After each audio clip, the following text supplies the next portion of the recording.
Bueno, pastor, se fue usted de nuestro municipio con gratos recuerdos de su estadía acá, ya que pues fue un pastor o es un pastor muy querido por la comunidad. Lo trasladan a Zipaquirá. ¿Cómo lo recibe esta bella ciudad y cómo va el proyecto suyo como pastor allá en la nueva casa, en la nueva iglesia donde está liderando? Pues gracias a Dios fue una experiencia muy bonita de llegar a un nuevo lugar donde hay muchas personas que necesitan de Dios, necesitan oír el evangelio de salvación. Y ha sido una experiencia muy linda porque hemos podido llegar a mucha gente con el evangelio, ver personas conocer a Dios, ver un cambio de vida en muchas personas y poder sentir que Dios nos llevó a Zipaquirá con un propósito definido de ser luz en medio de las tinieblas y de anunciarle a los perdidos de que hay una vida mejor en Cristo Jesús. Qué bueno, pastor, hay que hablar de Dios. Bueno, pastor, hablemos un poco de lo que tiene que ver con doctrinas. En Colombia y en el mundo, todos hablamos de Dios, todos creemos en Dios. No, habrán unos poquitos, pero no falta el ateo que dice, gracias a Dios soy ateo. Entonces, pues, hablamos de mormones, de pentecostales, de trinitarios, de tantas religiones. Todas dicen alabar a Dios. Usted pertenece a la Iglesia Pentecostal Unida. ¿Qué hay de diferencia entre su Iglesia Pentecostal Unida y en qué se diferencia entre las otras doctrinas que se predican o que se profesan a nivel nacional y mundial? Ok, excelente pregunta, Helber. Y yo creo que si nosotros analizamos la historia de la raza humana, encontramos que la historia del hombre comenzó con una sola creencia. Adán y Eva creyeron en el único Dios, creador y dueño del universo. A como entró el pecado al mundo, el hombre se llenó de tinieblas y empezó a desconocer a Dios. Sin embargo, el hombre, en su necesidad de querer religarse con Dios, porque de ahí viene la palabra religión, de religarse con Dios, de querer volver a unirse con Dios, el hombre quiso trazar ya su propio camino. Encontramos el ejemplo de Caín y Abel. Caín y Abel ambos iban al mismo Dios, pero cada uno iba ya con una religión diferente, con una ideología, con un pensamiento diferente, y por eso, aunque ambos iban a rendirle culto al mismo Dios, Caín fue rechazado porque ya iba con una doctrina diferente, iba con un pensamiento diferente, queriendo agradar a Dios a su manera.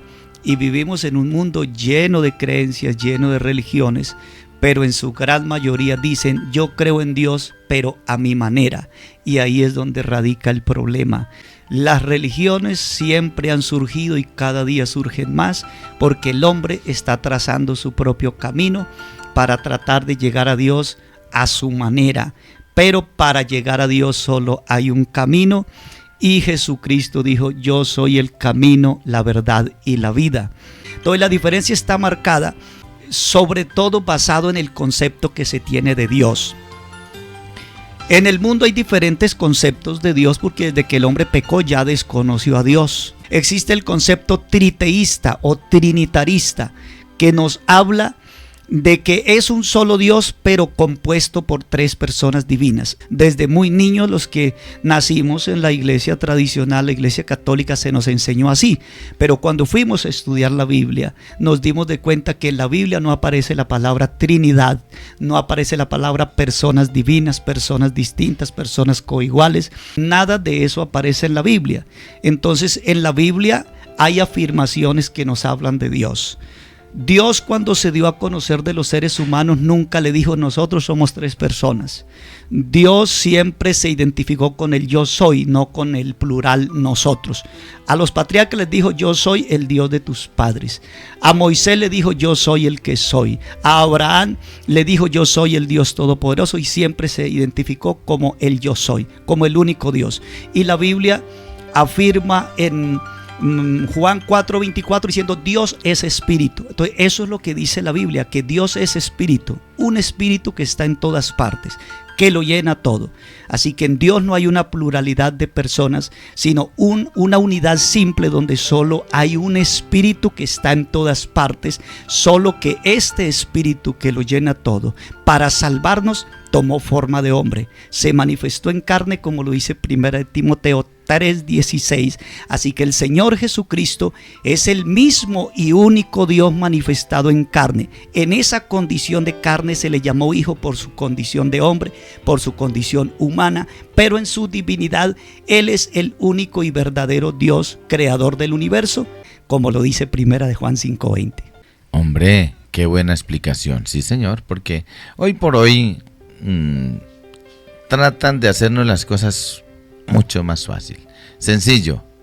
Si usted da buena plata, si usted lleva buena economía a la iglesia, usted tiene más facilidad de salvarse, de irse para el cielo. ¿Qué tan cierto es eso, pastor? Nosotros sabemos que la salvación no se puede comprar con dinero. El alma de un ser humano no tiene un precio que se pueda calcular en dinero, ni con todo el dinero del mundo se puede comprar la salvación de una sola persona. Para salvar al hombre, Cristo tuvo que pagar con su vida en la cruz del Calvario.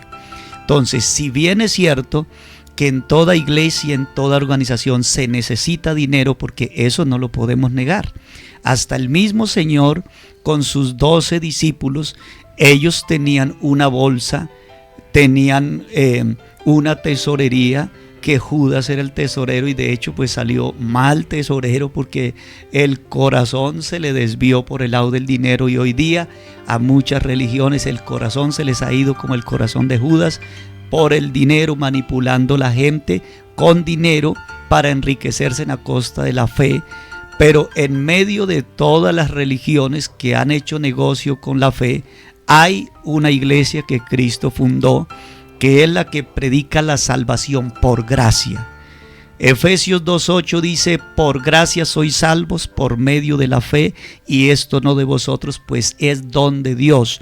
O sea, es una dádiva, es un regalo de Dios la salvación. Así que una cosa es la salvación y otra cosa es el dinero. Que el dinero se necesita en todos los lugares, claro, porque si hay una iglesia, ahí van a haber gastos. Si no tiene un templo propio, se necesita dinero para pagar un arriendo, para pagar unos servicios y para todo lo que tiene que ver con el crecimiento de la obra. Así que no se debe predicar el dinero para salvación. Como pastores debemos ser sinceros y transparentes. Y si nosotros hablamos de dinero, debemos sustentarlo todo en la Biblia. En la Biblia Dios estableció un plan económico, un plan financiero que consta de 5 cosas que usted las va a encontrar en la Biblia: ofrendas, diezmos, votos, primicias y limosnas para los pobres. Si alguien está colectando un dinero que no está dentro de estos 5 factores, ya se puede nombrar como un negocio del pastor o de la organización, porque los 5 factores que Dios estableció para el sustento de su obra y de sus obreros fueron esos 5 que acabamos de mencionar. Sin embargo, hoy día en las denominaciones se sabe que se habla de otras cosas, que la siembra, que dé tanto para que Dios le devuelva tanto, que siembre 10 millones para que Dios le devuelva 20. Eso no está de acuerdo con la voluntad de Dios, porque eso ya es un negocio de la organización, porque claro, Dios no está haciendo un trueque con nosotros. Dios no es un negociante para decirle: Helber, deme 5 millones y yo le devuelvo 10, porque nosotros no tendríamos nada que darle a Dios si Dios no nos ha dado primero. Todo lo que tenemos nos lo ha dado Dios. Así que si yo doy una ofrenda, si yo doy un diezmo, no es para que Dios me dé, es porque ya Dios me dio, porque si Dios no me hubiese dado, yo no tendría nada que dar.